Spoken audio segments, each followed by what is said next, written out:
اور حوالے میں پہلے آل شہدائے پاکستان کرکٹ ٹورنامنٹ کا افتتاح کر دیا گیا۔ اس حوالے سے مزید تفصیلات جانتے ہیں اپنے نمائندے مزمل اکبر مصطفی سے۔ جی کیا تفصیلات آپ کے پاس، آگاہ کریے گا۔ جی بالکل، شہدائے پنجاب پولیس اور پاک فوج کی یاد میں یہ ٹورنامنٹ کروایا جا رہا ہے، جس کی قیادت چودھری افضل ضیاء گجر، سینئر وائس چیئرمین امن کمیٹی پنجاب کر رہے ہیں۔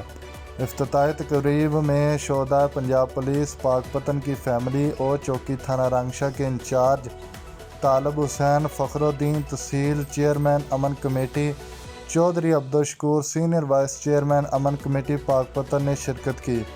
اس موقع پر چودھری افضل ضیاء گجر نے کہا کہ یہ ٹورنامنٹ کروانے کا اصل مقصد پنجاب پولیس اور پاک فوج کے جو جوان شہید ہو گئے ہیں ان کو یاد میں رکھنا ہے، اور اس موقع پر سینئر صحافی رضوان اکرم جویہ، وائس چیئرمین پریس کلب کا کہنا تھا کہ شہید کی جو موت ہے وہ قوم کی حیات ہے، اور جنہوں نے ہمارے لیے اپنی جانوں کی قربانی دی، میں ان تمام شہید اور ان کی فیملی کو سلام پیش کرتا ہوں۔